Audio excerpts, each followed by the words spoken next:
Buenas noches a todos mis queridos hermanos. Voy a esperar que se vayan conectando.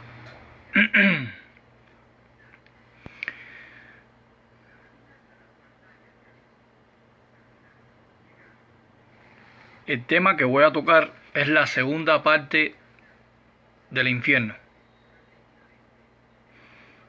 Voy a esperar que vayan apareciendo ustedes poco a poco. El tema está relacionado con la segunda parte del infierno. Un saludo para Ana María, Basilio Macedo, Chapa, Abel Pérez, que se van conectando poco a poco.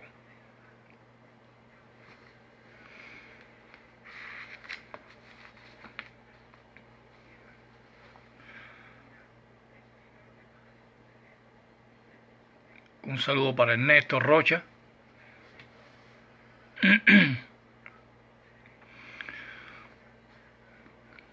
Bueno, el tema que les traigo hoy es la segunda parte del infierno.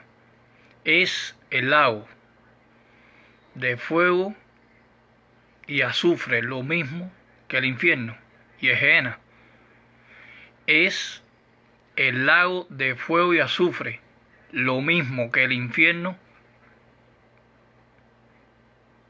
y es Gehenna.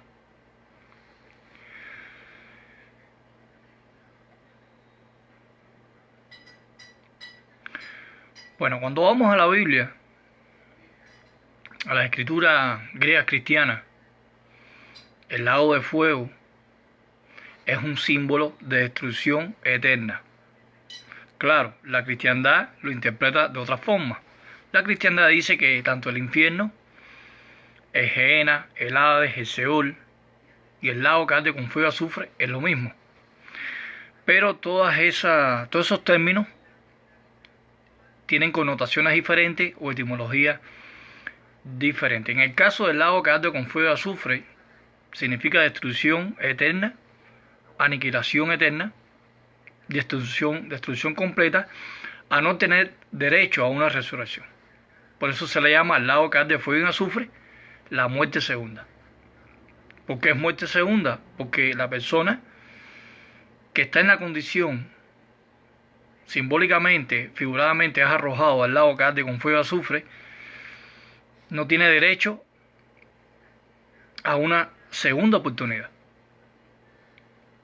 Por eso se llama la muerte segunda. Ahora, sin embargo, este término, el lago que arde con fuego y azufre, no tiene nada que ver con algunas traducciones de la Biblia que llaman infierno. En el caso de la Vetus latina, aquí está, la Vetus sacra de San Jerónimo de Estridón, que utiliza el término inferus en el idioma latín. La pregunta, segunda pregunta, ¿es el lago de fuego un lugar literal o es una condición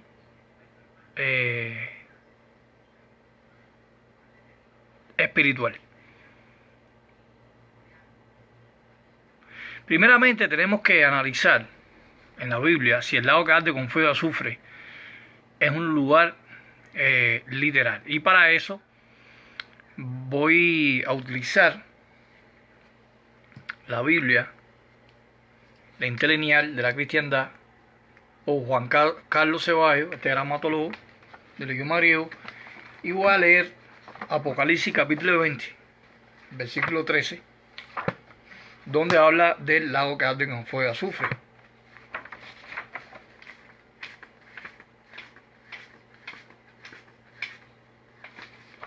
Apocalipsis 20, versículo 13. Vamos a leer el versículo 13. Y el mar dio a los muertos a los que están en él, y la muerte y el Hades dieron a los muertos que estaban en ellos. Y fueron juzgados cada uno conforme a las obras de ellos. Ahora dice el versículo 14.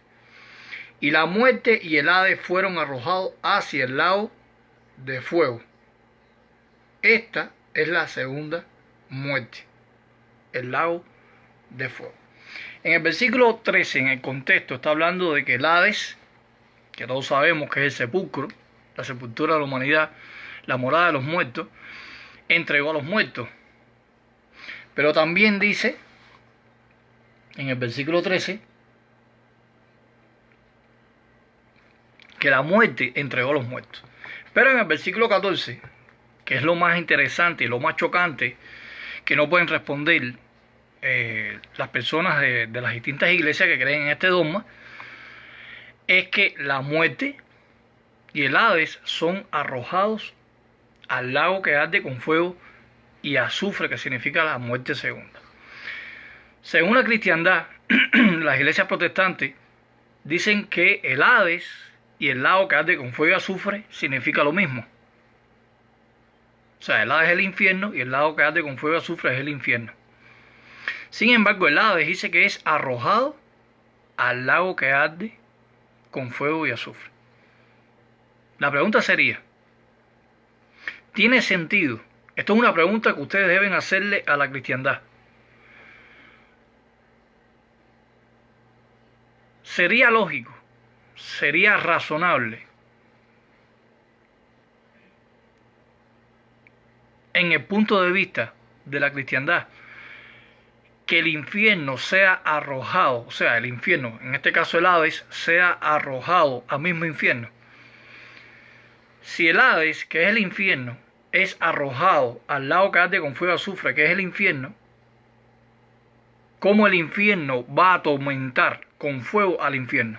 Al mismo propio infierno. Entonces ustedes ven el paradojismo, la incongruencia lógica de la hermenéutica, o sea, la interpretación o la exégesis que se está analizando ahí en Apocalipsis 20, 13 y 14. Así que si el Hades es lanzado al lago que arde con fuego y azufre, el Hades no tiene nada que ver con el lago que arde con fuego y azufre. Pero también dice que es lanzado al lago que arde con fuego y azufre la muerte.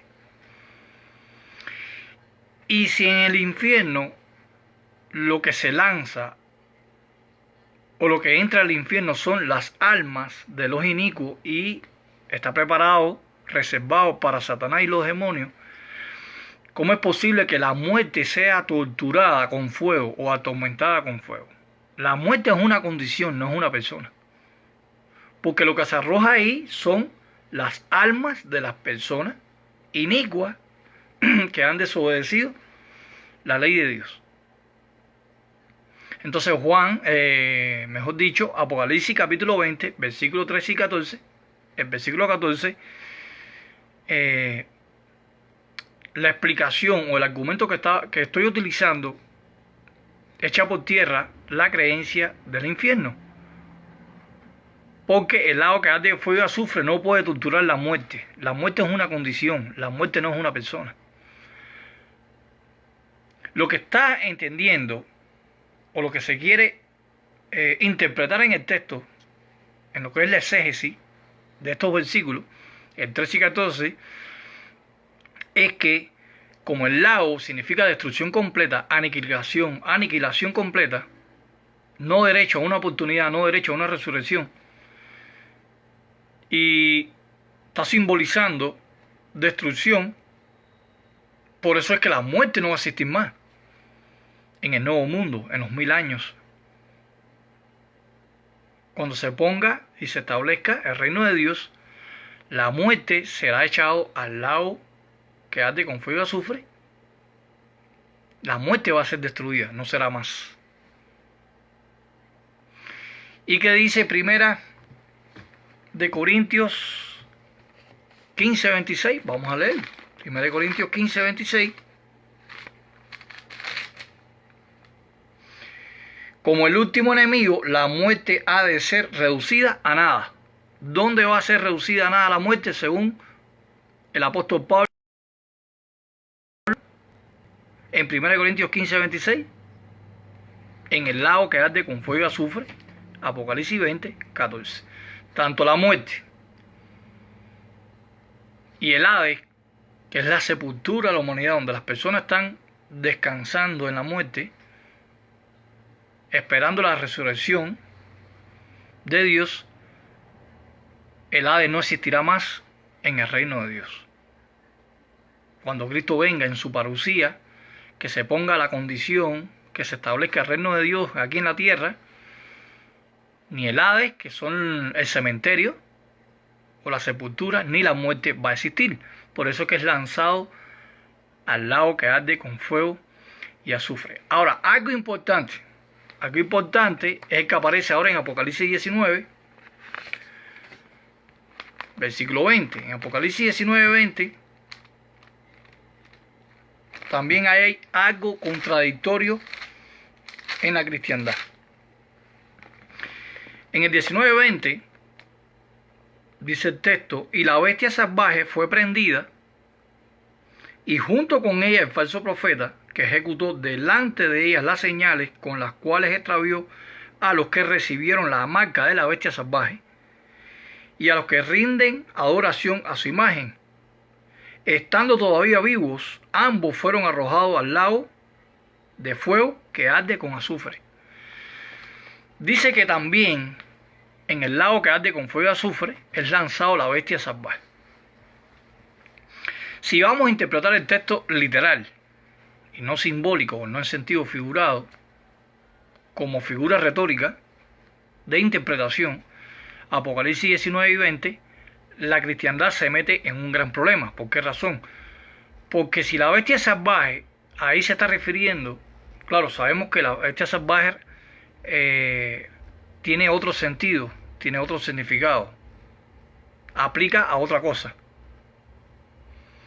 Pero la bestia salvaje, si el texto se interpreta literalmente, tiene sentido que Dios torture o atormente una bestia salvaje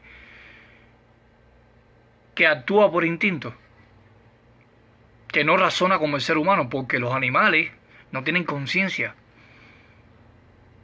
Los animales no tienen noción de lo que está bien y de lo que está mal. No piensan, no razonan, no meditan.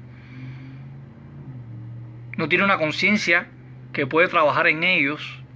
No tienen el libre albedrío tampoco.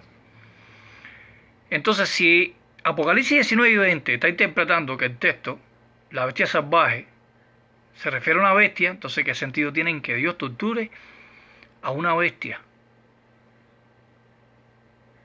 Así que el texto de Apocalipsis 19:20 se está refiriendo a otra cosa. Vamos a ver ahora Apocalipsis 20:10. En Apocalipsis 20:10 dice también: y el diablo que los estaba extraviando fue arrojado al lago de fuego y azufre, donde ya estaban tanto la bestia salvaje como el falso profeta, y serán atormentados día y noche para siempre.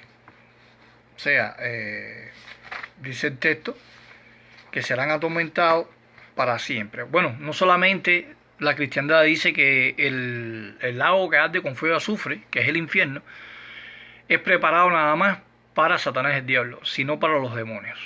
Pero yo estuve explicando en la primera parte que el fuego literal no le puede hacer daño a Satanás y el diablo. No puede hacerle daño. ¿Por qué razón?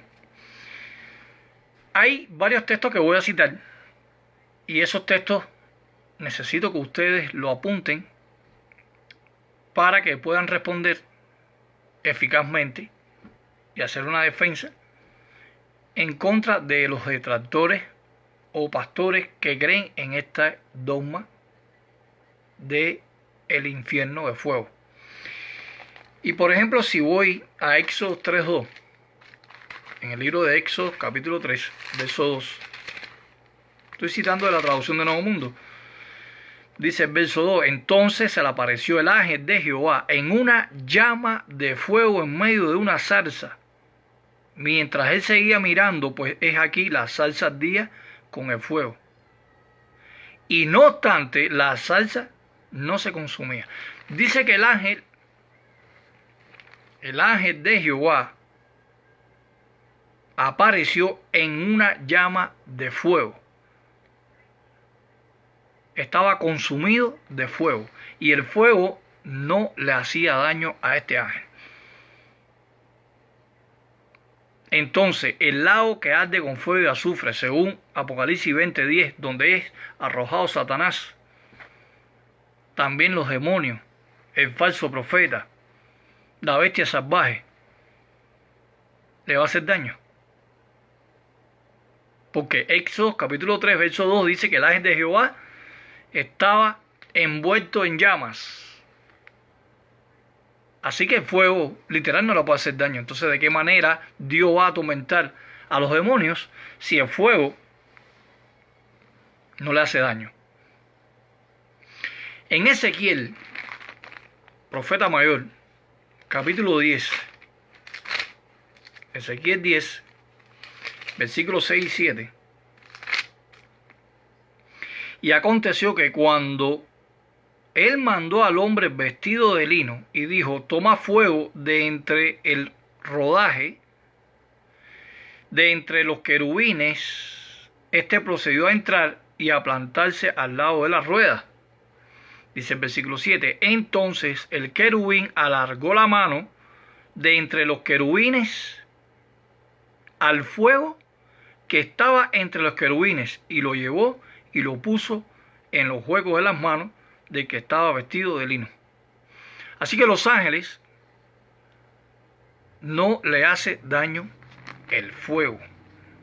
Entonces, ¿de qué manera van a ser torturados o atormentados con fuego cuando en Ezequiel capítulo 10, versículos 6 y 7 no le hace daño el fuego? Ahora, un texto más contundente todavía para derrumbar el dogma del infierno de fuego de la cristiandad. Daniel capítulo 3.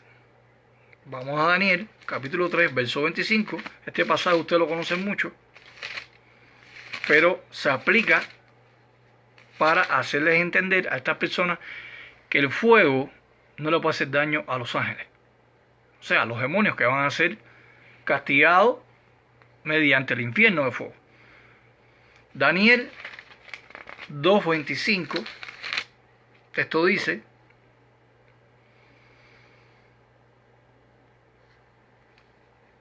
entonces,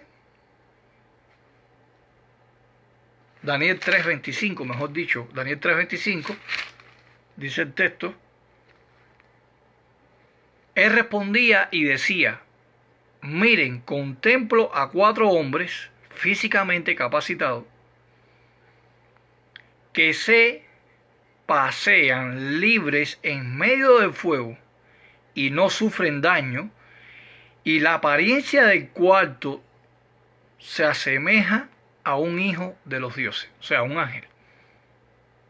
Entonces fue cuando Nabucodonosor se acercó a la puerta del horno ardiente de fuego y respondía y decía, Sadrach, Mesach, Abednego, siervos del Dios Altísimo, salgan y vengan acá. Entonces, los babilónicos, o sea, el rey Nabucodonosor, cuando miró y se asomó en la puerta del horno, vio a un ángel de Dios que dice que no se consumía con fuego. Así que los ángeles no pueden ser atormentados con fuego como quiera hacer ver la cristiandad. Vamos a otro texto, vamos al libro de los Hechos. En el libro de los Hechos, capítulo 7, verso 30. Y cuando se cumplieron 40 años, se le apareció un ángel en el desierto del monte Sinaí en llama de fuego en una zarza. Bueno, este texto lo pueden utilizar junto con Éxodo 3:2. Ahora, 2 de Tesalonicenses. Vamos a 2 de Tesalonicenses. Capítulo 1. La carta de Pablo.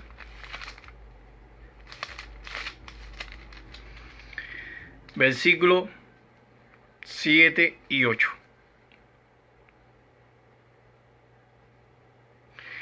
Pero a ustedes que sufren la tribulación con alivio juntamente con nosotros al tiempo de la revelación del Señor Jesús desde el cielo con sus poderosos ángeles en fuego llameante al traer venganza sobre los que no conocen a Dios. Dice que Jesucristo viene con sus ángeles envueltos en llamas de fuego. Así que ni a Satanás ni a los demonios le puede hacer daño el fuego. ¿Por qué razón?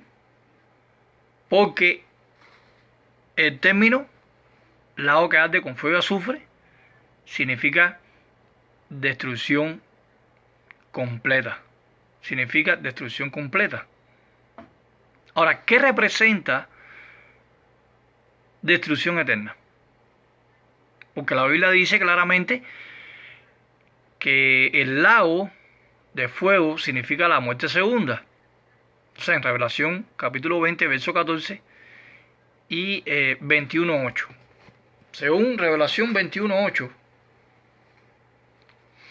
Pero en cuanto a los cobardes y a los que no tienen fe y los que son repugnantes en su suciedad, y asesinos y fornicadores y los que practican espiritismo, idólatras y todos los mentirosos, su posición será en el lago que arde con fuego y azufre. Esto significa la muerte segunda. Claro, este texto de Apocalipsis 21.7 está hablando de que los inicuos, las almas de los inicuos van a ser atormentados en el lago que arde con fuego y azufre. Pero el primer tipo de muerte que se menciona en la Biblia es el que sufrimos por culpa del pecado de Adán.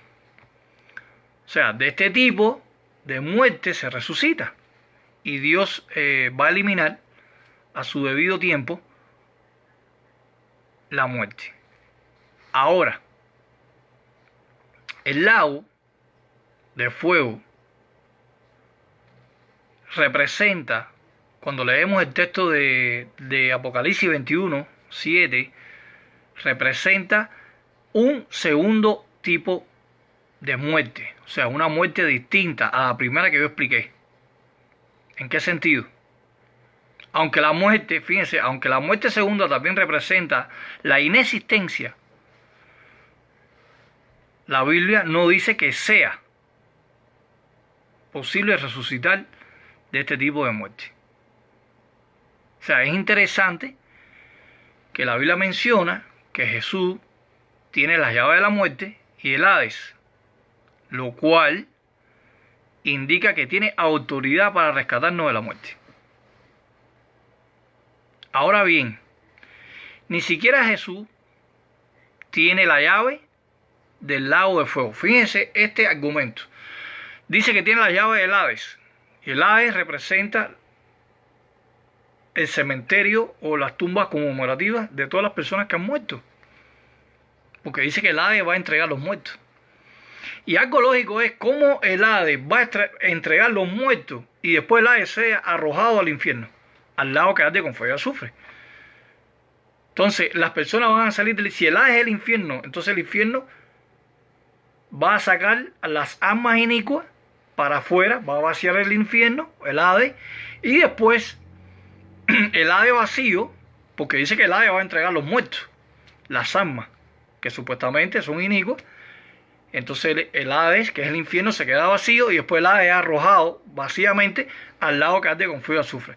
No se dan cuenta que es algo anormal completamente, que es algo ilógico lo que está haciendo la cristiandad, engañando a las personas en todas las denominaciones religiosas.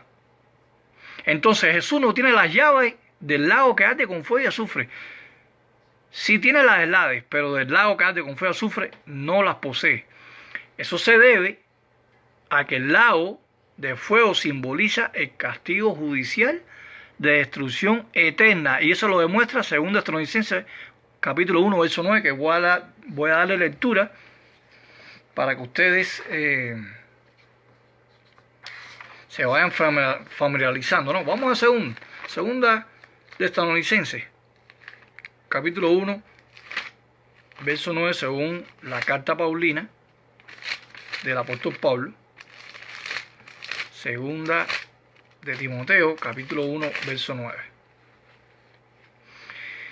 Estos mismos sufrirán, claro, este texto lo utiliza la cristiandad para decir que el infierno existe, pero vamos a explicar bien y vamos a utilizar algunos términos griegos en 2 Tesalonicenses, capítulo 1, verso 9. Entonces, estos mismos sufrirán castigo judicial de destrucción eterna delante del Señor y de la gloria de su fuerza. Dice el versículo 9. Cuando vamos, por ejemplo, a la Reina Valera, lo dice diferente. Voy a buscarle la segunda carta de Tesalonicenses, capítulo 1, verso 9, los cuales sufrirán pena eterna. Fíjense, ella cambia, no dice destrucción eterna, como dice la traducción de Nuevo Mundo. Entonces ahí hay que entrar al griego koiné. O sea, hay textos doctrinales que se necesita entrar en el griego, en la gramática o morfología griega, no lo que tiene que ver con traducciones. Ese texto, 2 Tesalonicenses capítulo 1, verso 9, se analiza en la morfología griega, no se analiza en lo que es las traducciones bíblicas. Entonces, la traducción del Nuevo Mundo habla, según el verso 9, utiliza la expresión sufrirán castigo judicial de destrucción. Y la Reina Valera del 60 de la cristiandad lo dice diferente, lo traduce como,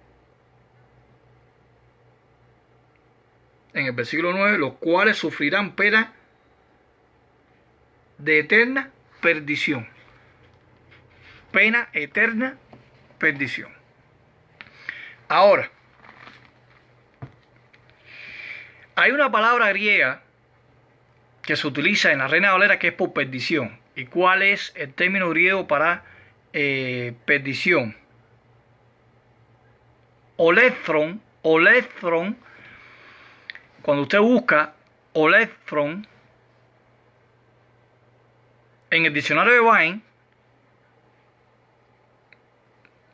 significa destrucción. Significa especialmente el sentido de destruir a alguien. Y ese mismo término, electron, aparece en Hebreos 11:28. Vamos a Hebreos, en el interlineal de la cristiandad griego-español, por Juan Carlos Ceballos. Hebreos, capítulo 11.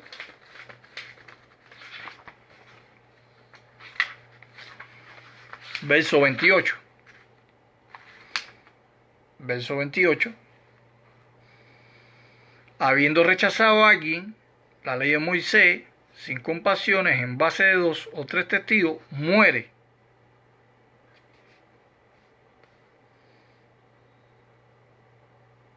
Aquí aparece el término habiendo rechazado, testigo muere. Ahí es electron.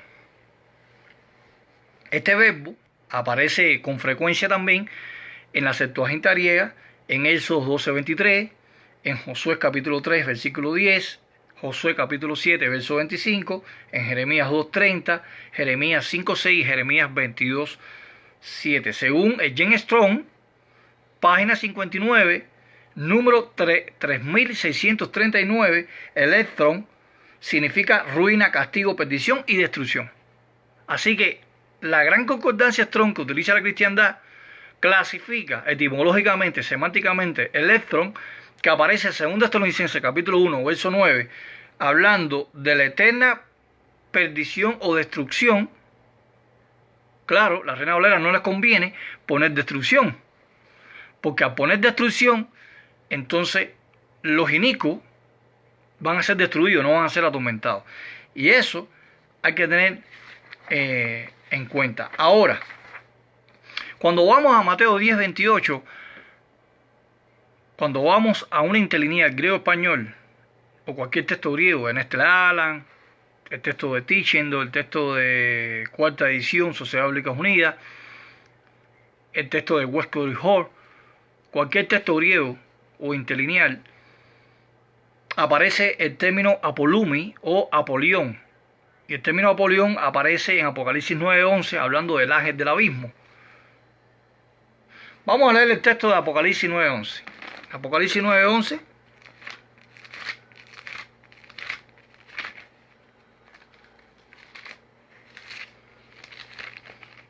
Apocalipsis 9:11.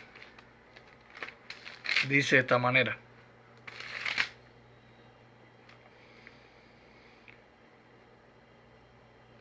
tienen sobre ellas un rey, el ángel del abismo. En hebreo su nombre es Abadón, que es destrucción. Pero en griego tiene el nombre de Apolión. Y Apolión, cuando usted va a cualquier léxico del idioma griego, cualquier gramática o diccionario del griego español, Apolión, cuya etimología semántica primaria, raíz primaria es destrucción. O sea, el ángel del abismo es un ángel destructor. Y Mateo 10:28 habla de lanzar al Gehenna el alma y cuerpo, donde dice que es destruido, donde será destruido tanto el alma como el cuerpo. Claro, ellos dicen ahí que la palabra Apolión o Apolumi, que es una declinación de Apolión, se está refiriendo que el alma es destruida en sentido simbólico, en sentido figurado. O sea que el alma está destruida y esa alma está mal, está destituida de la gloria de Dios en sentido espiritual. O sea que es destruida en sentido espiritual, no destruida en sentido literal. Pero el término apolume, que aparece en el Gen Strong en la sección 622, significa destruir completamente, según el Gen Strong de la cristiandad, perecer, matar y morir. Claro, ellos dicen que el alma está muerta en sentido espiritual por todas las iniquidades que hizo y que está destituido, ¿no? El alma no puede ser destruida, el alma es inmortal. Pero Mateo 10:28, el término apolumi, en otras referencias, en otras partes de la Biblia del Nuevo Testamento, apolumi tiene otra connotación diferente al pensamiento de los detractores, ¿no? Que dicen que en el infierno las almas van a ser atormentadas, no van a ser destruidas por toda la eternidad. Cuando usted va a Mateo 12:14, le voy a leer el texto de Mateo 12:14, aparece el término apolión. Mateo 12:14.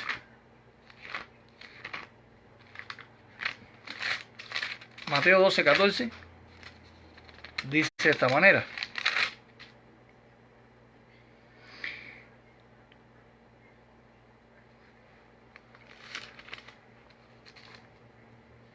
pero los fariseos salieron y entraron en consejo contra él para poder destruirlo. Vamos a parar ahí.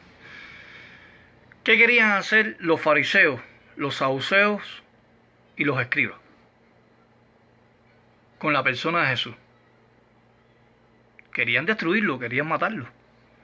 Y ahí en Mateo 12:14 se utiliza el término apolión, apolumi, que aparece en Mateo 10:28, donde tanto el alma como el cuerpo son destruidos en el infierno, según la Reina Valera, pero según el texto griego original, en los códices, en los papiros apógrafos, o las interlineales, algunas interlineales, porque hay interlineales como Francisco de la Cueva que lo pone mal, traduce Gehenna por infierno. Pero en Mateo 10:28 está el término sige, que es alma, está el término soma, que es cuerpo, está el término geena, que es el vainón, y está el término apolumi, que es destrucción. Ahí hay 4 términos importantes, pero el que estoy utilizando es el cuarto, que es el término apolumi, destrucción, que significa destrucción, aniquilación. Entonces, en Mateo 12:14, los fariseos estaban buscando a Jesús para darle muerte, o sea, destrucción. Así que Mateo 10:28 se está hablando que la vida, que es el alma, y el cuerpo van a ser condenados en una destrucción completa, una muerte segunda. O sea, el Gehenna viene siendo lo mismo que el lago que arde con fuego y azufre. Aniquilación completa, destrucción completa, no derecho a una resurrección, no derecho a una oportunidad. Ahora, hay un texto muy interesante que también deben apuntarlo, y es Marcos capítulo 1, verso 24. La cristiandad dice que los ángeles van a ser atormentados con fuego en el lago que arde con fuego y azufre, en el infierno. Van a ser atormentados. La palabra tormento en griego es basanos, que viene de basanismo o basino. Basano significa muerte, y eso lo vamos a analizar en videos posteriores, ¿no? De otras partes que voy a hacer acerca del tema del infierno. Entonces, en Marcos capítulo 1, el Evangelio sinóptico de Marcos 1:24, los demonios le hacen una pregunta a Cristo.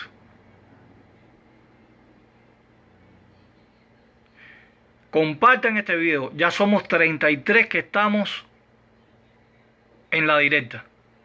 Compartan este video.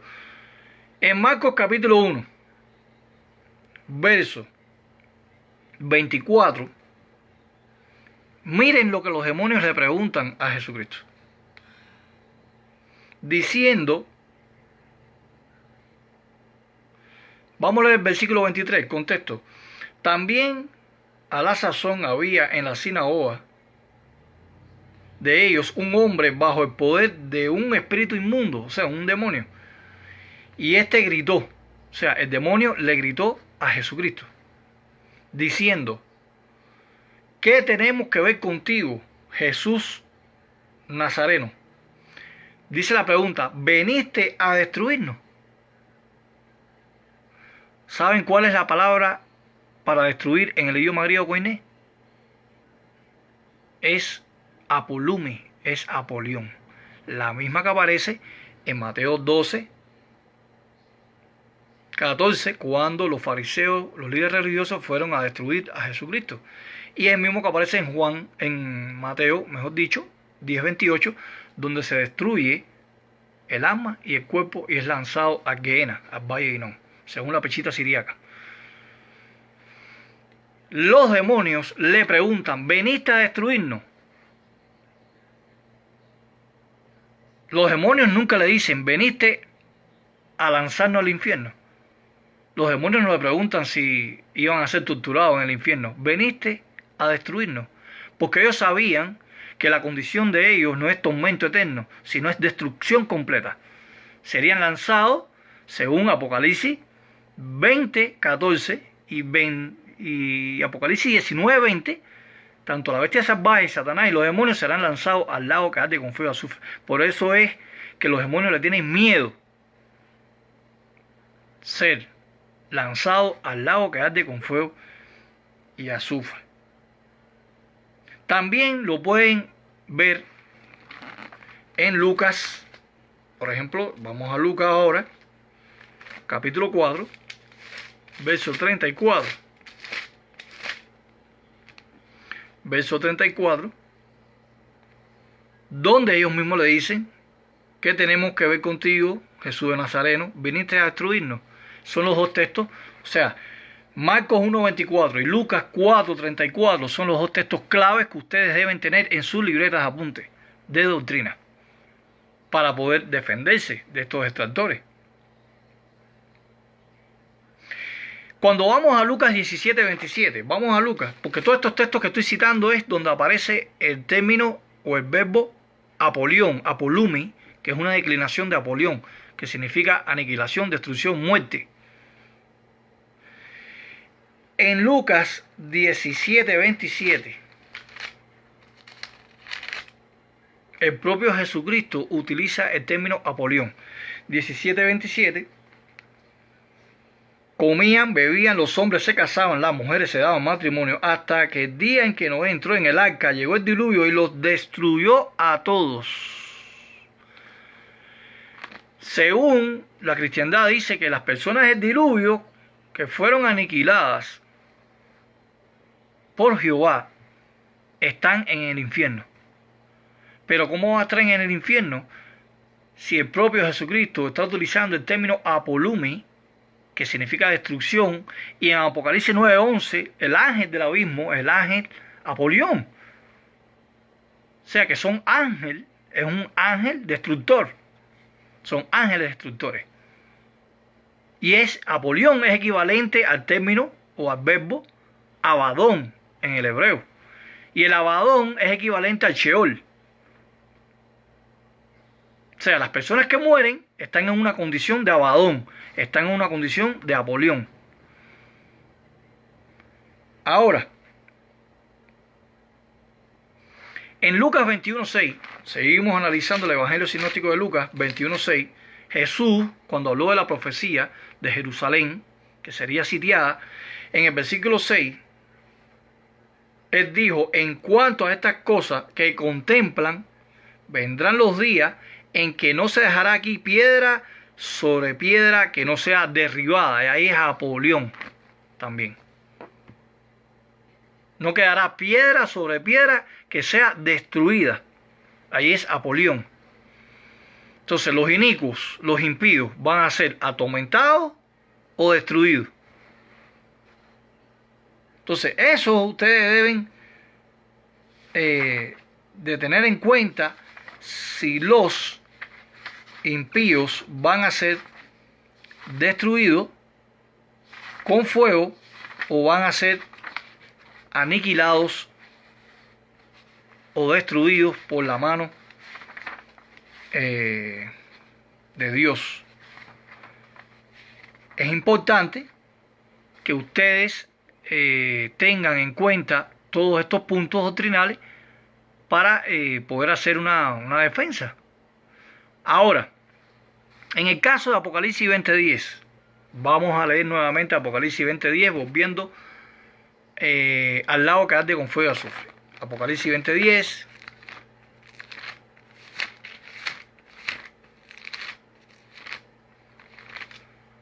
Dice,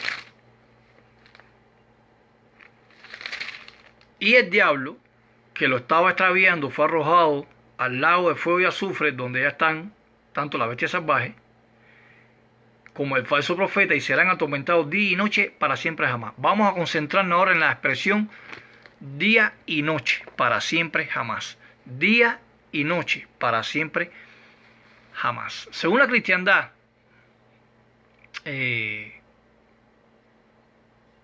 dice que ahí día y noche se refiere para siempre. Significa para siempre. Pero en Hebreos 2:14, para poder atormentar al diablo eternamente, habría que mantenerlo vivo. ¿No es verdad? Sin embargo, la Biblia dice que el diablo será reducido a nada, es decir, dejará de existir. Hebreos 2:14. Hebreos 2:14. Otro texto muy importante, copien Hebreos 2:14. Hebreos 2:14 dice de esta manera.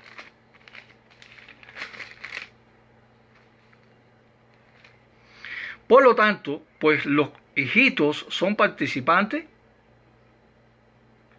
de sangre y de carne.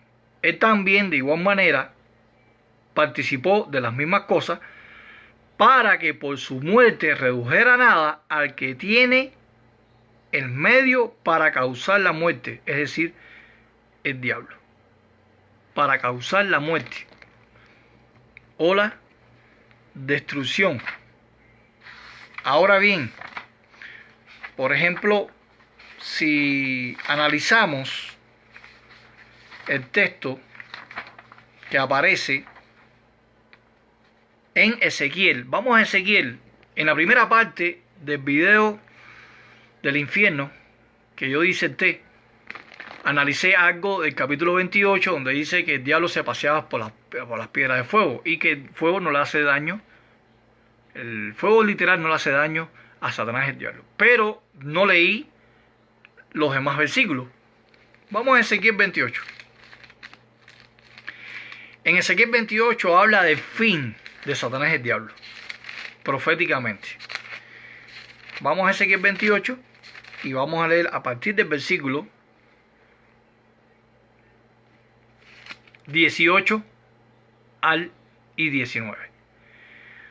Por la abundancia de tus errores, debido a la injusticia de tus artículos de venta, has profanado tus santuarios.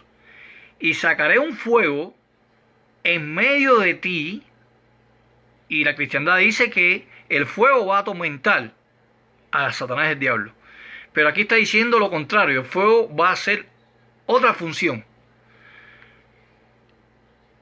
Es lo que tendrá que devorarte. Dice que el fuego va a devorar a Satanás el diablo. Y te reduciré a cenizas sobre la tierra, delante de los ojos de todos los que te ven. Dice que el fuego va a convertir, ¿no?, simbólicamente, al diablo en ceniza. Porque claro, un espíritu no se puede convertir en ceniza. Pero ahí que lo que está refiriendo es que el fuego es símbolo de destrucción completa. El fuego es símbolo de destrucción completa. Todo lo que cae en el fuego se destruye. Por ejemplo, los incendios que hay en el mundo, principalmente en el estado de California, ha destrozado cientos y cientos de casas. Cuando usted funde minerales como el oro, se derrite. Entonces todo lo que hay que se lanza al fuego es destruido. La Biblia lo habla. Sodoma y Gomorra fue destruido con fuego y azufre. Ahí no quedó nada. Hasta más arqueológicamente se ha descubierto la posición o la ubicación de Sodoma y Gomorra, y ahí no crece ni la hierba ni la vegetación. Entonces, en el versículo 18, Satanás el diablo es devorado por el fuego y reducido a ceniza. Dice el versículo 19: en cuanto a todos los que te conocen entre los pueblos, ciertamente fijarán su vista asombrados en ti. Terrores súbitos es los que tendrás que llegar a ser, y ya no serás más hasta tiempo indefinido. Vamos a quedarnos ahí. Vamos a pensar y vamos a sacar con una pinza, vamos a extraer la última parte del versículo 19 del capítulo 28 de Ezequiel, que habla de la condición de Satanás y el diablo. La parte B del versículo 19 dice que no serás más hasta tiempo indefinido. Y ahí la palabra tiempo indefinido en el hebreo semítico es olam, que significa eternidad. Así que el texto en el paleohebreo o en el texto masorético dice que no serás hasta tiempo del olam, hasta tiempo de la eternidad. Dice que dejarás de ser, serás ceniza y serás destruido. Entonces, Hechos 28, 18 y 19 contradice el texto de Revelación 20:10, donde dice que la bestia salvaje, Satanás y el diablo, serán atormentados día y noche para siempre. Así que la expresión día y noche tiene que referirse a algo diferente. ¿Por qué decimos eso? Porque es contrario a la vida eterna. La vida eterna es un regalo de Dios. Es una bendición, no es un castigo. ¿Por qué? Romanos 6:23. Vamos a Romanos 6:23.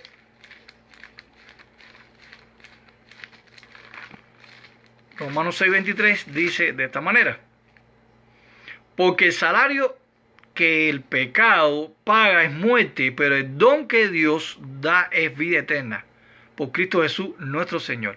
Así que la vida eterna es un regalo, es una bendición, no es un castigo. Entonces, como los inicuos, como Satanás, el diablo y los demonios van a ser atormentados para siempre jamás, día y noche. Y dado que también la bestia salvaje, el falso profeta, son símbolos. Y a un símbolo no se le puede torturar literalmente. ¿Usted cree que un símbolo puede torturarse literalmente? Claro que no. El contexto bíblico muestra que el tormento del diablo consiste en mantenerlo restringido para siempre, quitándole la vida, la inexistencia total. Así que en la Biblia y la cristiandad utiliza mucho el término tormento para referirse a la tortura con fuego. Los testigos de Jehová, nosotros como testigos de Jehová, nuestra organización, el Esclavo Fiel y Discreto, y en la época antigua como Charles Taze Russell, Rutherford, Freddy Frank, estos hermanos que llevaban la delantera, al estudiar a profundidad los manuscritos antiguos, se han dado cuenta que el término tormento puede referirse también a un estado de restricción o un encarcelamiento, encarcelar a alguien. Por ejemplo, Mateo 18:34. Vamos a Mateo 18:34. El término tormento es basanos en el idioma griego. Pero basanos se puede traducir como personas que atormentan o carceleros.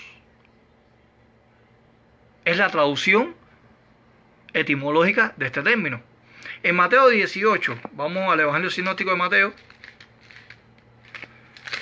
18:34,